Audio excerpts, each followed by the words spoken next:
Hi అండి, నమస్తే. Welcome to our channel. ఈరోజు మన వీడియో వచ్చేసి పాట్ నెక్ బ్లౌజ్ అయితే కటింగ్ చూసేద్దాం. ఇంకా మనం లైనింగ్ తెచ్చుకున్నాక తడిపేసుకొని ఆరేసుకొని ముడతలు లేకుండా ఐరన్ అయితే చేసేసుకున్నాం. ఇక్కడ ఇదేంటంటే వాళ్ళే తెచ్చుకున్నారు, కొంచెం మీటర్ ముక్క తెచ్చుకున్నారనమాట. కొంచెం ఫ్రీగానే అతుకులు లేకుండా ఉండాలనేసి ఇక్కడ మనం 4 మడతలు అయితే వేశాను హ్యాండ్స్ కోసం. ఫోల్డింగ్ ఎప్పుడు కూడా మీరు ఎటు నుంచి ఉంటున్నారో అటు పెట్టుకోండి, మీకు ఆపోజిట్లో ఓపెన్ పెట్టుకోండి. ఇక్కడ ఎడ్జ్ తగ్గులు ఉన్నాయి కదా, వీటిని లైన్ చేసేస్తున్నాను. ఇక్కడ ఎగుడు దిగుడు లేకుండా స్ట్రెయిట్గా ఒక లైన్ వేసుకొని దాన్ని కట్ చేసేసాను. ఇప్పుడు వచ్చేసి మనం ఈ బ్లౌజ్కి గోట్ వేస్తున్నాను నేను, అంటే పైపింగ్ వేస్తున్నాను కదా, అందుకనేసి కింద 1 ఇంచ్ అవసరం లేదు, ఒక 1/2 ఇంచ్ వరకు పెట్టుకుంటే సరిపోతుంది. ఇలా 1/2 ఇంచ్ దగ్గర మార్క్ చేసుకొని వాళ్ళ సైజ్ బ్లౌజ్ ఉంది కదా, సైజ్ బ్లౌజ్ని ఇక్కడ హ్యాండ్ ఎంత పొడవు ఉందో అంత పొడవు మనం లైన్ వేసుకున్నాం కదా, లైన్ దగ్గర నుంచి పెట్టుకోండి. నేను బ్లౌజ్ వేసి చూపిస్తాను, ఎందుకంటే మన వాళ్ళకి బాగా అర్థం అవ్వాలనేసి. ఇక్కడ వచ్చేసి కుట్టు దగ్గర ఒక మార్క్ చేసుకున్నాను, అలానే పైన ఒక 1/2 ఇంచ్ గ్యాప్లో ఇంకో మార్క్ చేస్తున్నాను. ఈ 1/2 ఇంచ్ గ్యాప్లో పైకి ఎందుకంటే మళ్ళీ మనం స్టిచ్చింగ్ పట్టుకుంటాం కదా, దానికోసం అన్నమాట. ఇక్కడ వచ్చేసి మీకు చంక రౌండ్ కోసం ఇక్కడ నేను ఫింగర్ మార్క్ పెడుతున్నాను కదా, ఒక 1/2 ఇంచ్ పైకి, వాళ్ళ కుట్టు కంటే కూడా ఒక 1/2 ఇంచ్ పైకి అక్కడ ఫింగర్ మార్క్ పెట్టుకుంటూ ఇలా వచ్చేసేయండి. ఆల్రెడీ లోపల ఖర్చు ఉంటుంది కాబట్టి ఆ ఖర్చు దగ్గరికి నేను ఫింగర్ పెట్టేసి ఇలా మార్క్ చేసుకున్న తర్వాత దీన్ని ఇలాగా కర్వ్ షేప్లో తిప్పేసుకోవడమే. మీకు రౌండ్ తెలియట్లేదు అన్న వాళ్ళకి ఈ టెక్నిక్ బాగా ఉపయోగపడుతుంది అనమాట. లోపల ఖర్చులు ఎక్కడి వరకు అయితే ఉన్నాయో చంక రౌండ్ తిప్పుతాం కదా హ్యాండ్, ఆ ఖర్చుల దగ్గర నుంచి మీరు మార్క్ చేసుకుంటే చంక రౌండ్ అనేది నీట్గా తిరిగిపోతుంది. ఇక్కడ వచ్చేసి డ్రా చేసుకున్నాం కదా, అలా మనం కట్ చేసేస్తున్నాను. ఇది చాలా ఈజీ పని అనమాట మనకి. లేదంటే చంక రౌండ్ ఎలా కర్వ్ షేప్ తిప్పాలి అని చాలామంది కన్ఫ్యూజ్ అయిపోతుంటారు. ఇక్కడ స్టిచ్చింగ్ పడే దగ్గర ఒక సిజర్ మార్క్ ఇచ్చేసాను, అలాగే షోల్డర్ పైన ఒక సిజర్ మార్కు. ఇక్కడ 1 ఇంచ్ దగ్గర నుంచి ఇక్కడి నుంచి ఇలాగా దింపుకుంటూ మన కుట్టు ఎక్కడికైతే వస్తుందో అలాగ ఒక మార్క్ చేసేస్తే ఇక్కడ చంకలోతు ఓన్లీ 2 పొరలకు మాత్రమే తీసుకోవాలి. ఈ లోతు మనం ఫ్రంట్కి రావాలన్నమాట, 2 కూడా ముందు పక్కకే రావాలి లోతు తీసుకున్నాయి. ఇక్కడ ఒక మార్క్ చేసుకుంటున్నాను, మీరు గుర్తు పెట్టేసుకోండి. మీకు ఫ్రంట్కి రావాల్సిన ముక్కలు ఇలా కటింగ్ చేసుకున్నాం కాబట్టి తెలిసిపోతుందిలే. ఇక్కడ వచ్చేసి వెనక పార్ట్ తీస్తున్నాను. వెనక పార్ట్ కోసం ఇక్కడ కూడా నేను ఎడ్జ్ తగ్గులు ఉంటే లైన్ చేసేసుకొని స్ట్రెయిట్గా వేసేస్తున్నాను. ఇక్కడ స్ట్రెయిట్గా కట్ చేసేసుకున్న తర్వాత ఇప్పుడు మనం ఇంకా పైన కింద ఒక 1/2 ఇంచ్ తీసుకుంటాం కదా, 1/2 ఇంచ్ ఇక్కడ వచ్చేసి నడుము వెడల్పు చూస్తున్నాను. ఫస్ట్ అయితే ఖర్చుల దగ్గర నుంచి ఇక్కడ మార్క్ చేశాను, అలాగే వెనక డాట్స్ కోసం ఇంకొక 1/2 ఇంచ్ గ్యాప్లో ఒకటి, అలాగే వీళ్ళు ఖర్చు ఎక్కువ పెట్టమన్నారు కాబట్టి ఇంకొక 1 ఇంచ్ ఎక్స్ట్రా ఖర్చు పెట్టుకున్నాను. ఇక్కడ కింద 1/2 ఇంచు, అలానే వీళ్ళ స్టిచ్చింగ్ దగ్గర ఒక మార్కు, పైన ఒక 1/2 ఇంచ్ గ్యాప్లో ఇంకొక మార్క్ చేసుకున్నాను. అలాగే హైట్ కూడా కింద 1/2 ఇంచు పైన 1/2 ఇంచు. ఫ్రెండ్స్ ఇక్కడ ఏంటంటే ట్రైపాడ్ పక్కన ఉండడం వల్ల మీకు కొంచెం అంత క్లియర్గా కనపడతలేదు. ఇప్పుడు ఏంటంటే కొత్త ట్రైపాడ్ తీసుకున్నాను, మన నెక్స్ట్ వీడియోలన్నీ కూడా మంచిగా మీకు అర్థమవుతాయి అనమాట. ఎందుకంటే మనం ఇలా ఎల్ షేప్లో ఉండే ట్రైపాడ్ తీసుకున్నాను కదా, మీకు ఇక్కడ నుంచి బాగా అర్థమవుతాయి, బాగా క్లియర్గా కనిపిస్తాయి కూడా నెంబర్స్ అవి టేపు. ఇప్పుడు వరకు ఏంటంటే నేను సైడ్ ఉండే ట్రైపాడ్ వాడాను కాబట్టి మీకు అంత కొంచెం కనిపించకపోవచ్చు నెంబర్స్ అయ్యి. ఇక్కడ నుంచి మన వీడియోలన్నీ కూడా నీట్గా కనిపించేటట్టు నేనైతే మంచి ట్రైపాడ్స్ అయితే తీసుకున్నాను. మన ఛానల్ని సబ్స్క్రైబ్ చేసుకొని ఫాలో అయితే అవ్వండి.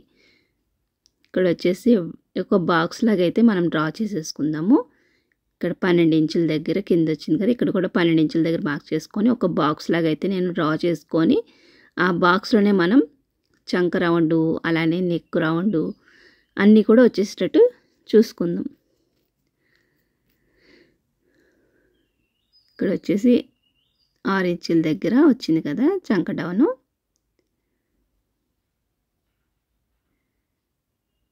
ఇది వచ్చేసి మనకి 36 ఇంచుల బ్లౌజ్ అనమాట. ఇక్కడ నెక్ వెళ్ళకి 2 ఇంచెస్ తీసుకున్నాను. భుజాలు జారకుండా 2 ఇంచెస్ తీసుకున్నాను. అలానే కింద వీప్ కప్ కూడా ఒకసారి చెక్ చేసేసుకుందాం.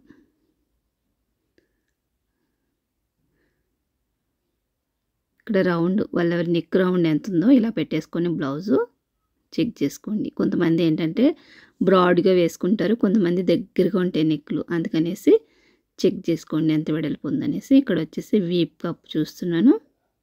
కింద 1/2 ఇంచు పైన 1/2 ఇంచు స్టిచ్చింగ్కి వదిలేసుకొని మార్క్ చేసుకుంటున్నాను. మళ్ళీ మనం స్టిచ్చింగ్ చేసిన తర్వాత వాళ్ళ వీప్ ఎంత ఉందో వీప్ కప్పు అంత వచ్చేస్తుంది అనమాట. ఇక్కడ వచ్చేసి కింద 2.5 అయితే తీసుకున్నాను.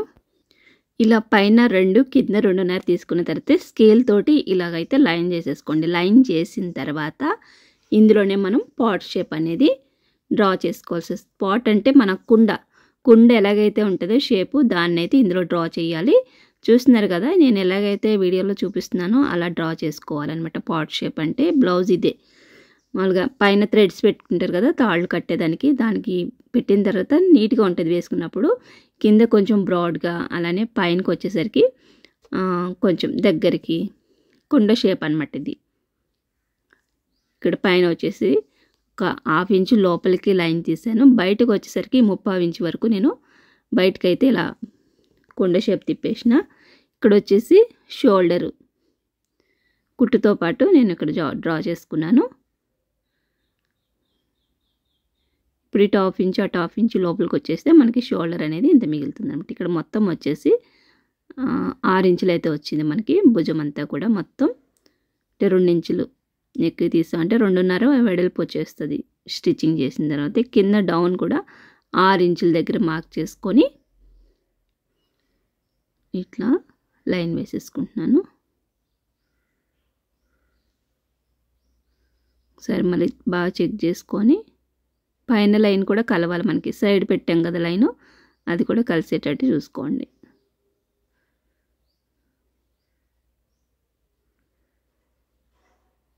ఈ మూల మీద వచ్చేసి 1.5 ఇంచుల దగ్గర మార్క్ చేస్తున్నాను. ఇది వచ్చేసి వెనక పార్ట్ కదా 1.5 తీసుకుంటున్నాను. మళ్ళీ ముందు పార్ట్ వచ్చేసరికి మనకి 1/2 ఇంచు లోతు అనేది తీయాల్సి వస్తుంది. చేతులకి తీస్తాము లోతు, అలానే ఫ్రంట్ పార్ట్లో కూడా లోతు తీయాలి. అలా తీయలేదనుకో మనకి బ్లౌజ్ అంతా కూడా వేసుకున్నప్పుడు చంక దగ్గర ముడతలు వచ్చేస్తాయి. అందుకనేసి లోతు అనేది తీస్తామన్నమాట. ఇక్కడ వచ్చేసి టేప్ని కుట్టు ఎక్కడికైతే పడుతుందో అక్కడ పెట్టేసి మధ్యలోకి మడత పెట్టుకొని ఇక్కడ డాట్స్ వెనక డాట్స్ వేస్తాం కదా అది మార్క్ చేసుకుంటున్నాను. అంటే మొత్తం మనం స్టిచ్చింగ్ పడేది 9 దగ్గర కదా, 9ని మధ్యలోకి మడత పెట్టుకున్నాను. టేప్ని 4.5 వచ్చింది కాబట్టి అక్కడ పెట్టేస్తున్నాను 4.5 దగ్గర. ఇక్కడ వచ్చేసి కట్ చేసేస్తున్నాను నెక్ దగ్గర నుంచి. ఇదంతా కూడా మనం పైపింగ్ వేస్తాం. పైపింగ్ అంటే గోటు వేసేసి థ్రెడ్ పైపింగ్, అది స్టిచ్చింగ్ చేసేటప్పుడు చూపిస్తాను మీకు. మొత్తం అంతా కూడా బయటికి ఏమింగ్ లేకుండా మనం గోటు అయితే వేసేస్తాం అన్నమాట. Invisible piping.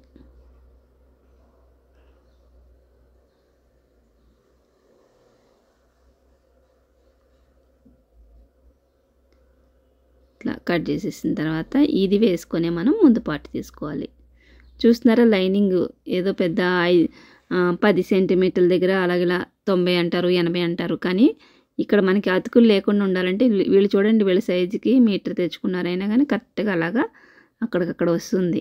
ఎందుకంటే ఇది వరకు లైనింగ్ వెడల్పు ఎక్కువ ఇచ్చేవాడు, ఇప్పుడు లైనింగ్ అంత వెడల్పు రావట్లేదు అనమాట. అందుకని చాలా ఇబ్బంది అవుతుంది. అందుకని మీటర్ తెచ్చుకోండి. మనకి ఏంటంటే ఒక 10 సెంటీమీటర్లకి ఎంత మా అయితే 4 రూపాయలు 5 రూపాయలు డిఫరెన్స్ ఉంటుంది అంతే, అంతకు మించి ఏముండదు. లైనింగ్ తగ్గే కొద్ది ఏమంటే వేరే వేరే ముక్కలతో అతుకులు వేసేస్తూ ఉంటాం. అప్పుడు బ్లౌజ్ అనేది అందం అనేది ఉండదు. ఎక్కడైనా ఆరేసినా వేరే వేరే కలర్లా కనిపిస్తాయి అనమాట. అందుకనేసి 5 రూపాయలు పోయినా మరేం నష్టం లేదు. కొంచెం ఎక్కువనే తెచ్చుకోండి లైనింగ్. మరి పెద్ద బ్లౌజ్ వాళ్ళు వచ్చేసి 80 సెంటీమీటర్స్ తెస్తారు. 80 అంటే ఏ మూలకి రాదు అది. ఇక్కడ వచ్చేసి క్రాస్ బ్లౌజ్ కదా, ఇది క్రాస్ కటింగ్. ఇలా క్రాస్గా వేసేసుకున్నాను నేను. అంటే మరి ఎక్కువ క్రాస్ వద్దన్నారు. ఎక్కువ క్రాస్ కావాలనుకున్న వాళ్ళకి ఈ కోర సైడ్ ఉంది కదా, కోర సైడ్ ఇది షోల్డర్ అక్కడ వరకు వెళ్ళిపోవాలి. అప్పుడు బాగా క్రాస్ వస్తుంది అనమాట. వీళ్ళకి నార్మల్ క్రాసెస్ చాలా అన్నారు. అందుకనేసి ఈ ప్రకారం వేసాను నేను. ఇక్కడ వచ్చేసి ఫ్రంట్ నెక్ ఎంత ఉందో చూసుకోండి.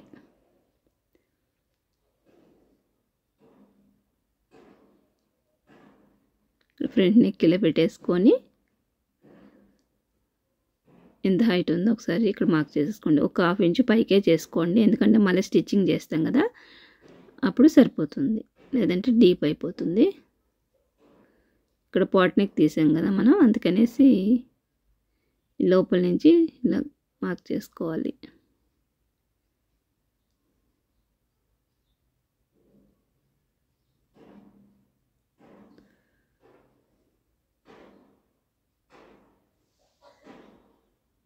ఇంకా వెనక పార్ట్ అవసరం లేదు మనకి. ఈ చంక దగ్గర ఒక 1/2 ఇంచు లోతు తీస్తున్నాను.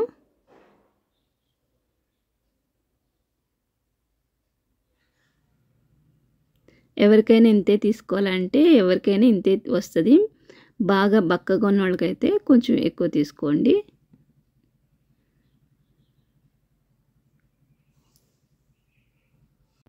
బక్కగా ఉన్న వాళ్ళకి ఏంటంటే ఎక్కువ ముడతలు లేకుండా కొంచెం 3/4 ఇంచు వరకు తీసుకోవచ్చు. మామూలుగా ఈ సైజ్ బ్లౌజ్ కన్నా పెద్ద సైజ్ అన్నీ కూడా ఒక 1/2 ఇంచు తీసుకుంటే సరిపోతుంది. ఇక్కడ వచ్చేసి ఫ్రంట్ పార్ట్ హైట్ చూసుకుంటున్నాను. చూసుకొని షేప్ బెల్ట్ దగ్గరికి అంటే ఒక 1/2 ఇంచు కిందకి,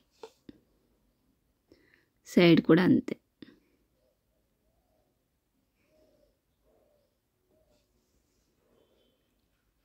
ఈ 3 కూడా ఒకసారి ఇలా కలిపేసుకోండి. ఫ్రంట్ పార్ట్ హైట్ దగ్గర నుంచి అలానే సైడ్ షేప్ బెల్ట్ వరకు.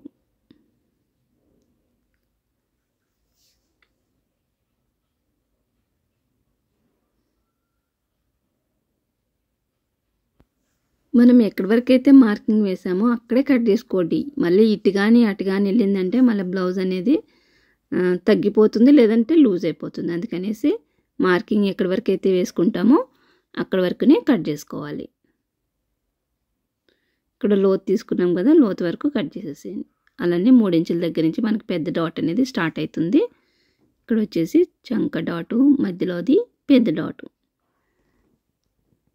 ఇవన్నీ కూడా వాళ్ళ బ్లౌజ్ ఎక్కడైతే ఉన్నాయి, ఎంత వెడల్పు ఉన్నాయి డాట్స్ చూసుకొని మనం పెట్టుకోవాలి. ఇక్కడ వచ్చేసి మీకు వాళ్ళు ఖర్చు ఎక్కువ అడిగారు కాబట్టి కొంచెం అతకైతే వేయాల్సి వస్తుంది. ఇక్కడ కొంతమంది ఏంటంటే ఖర్చు ఇష్టపడరు, కొంతమంది అంటే ఖర్చు ఎక్కువ పెట్టమంటారు. అలాంటి వాళ్ళ కోసం ఇంకా అడుగుతారు కదా, ఇంకా మనం పెట్టేయడమే. మామూలుగా అయితే 2 ఇంచులు ఉంటుంది ఖర్చు, కొంతమంది ఏంటంటే 3 ఇంచుల వరకు పెట్టమంటారు. అలా వాళ్ళ ఇష్టం అనమాట. ఇక్కడ వచ్చేసి బ్లౌజు అంచు వచ్చింది కదా, ఈ అంచు అయినా నేను తీసేస్తున్నాను చేతులకి. ఇక్కడ పై క్లాత్కి అయితే మనకి అతుకు పడదు, ఓన్లీ లైనింగ్ వేసుకుంటే సరిపోతుంది. పై క్లాత్ ఎక్కువ ఉంది కాబట్టి మొత్తం అయితే నేను తీసేస్తున్నాను. ఇక్కడ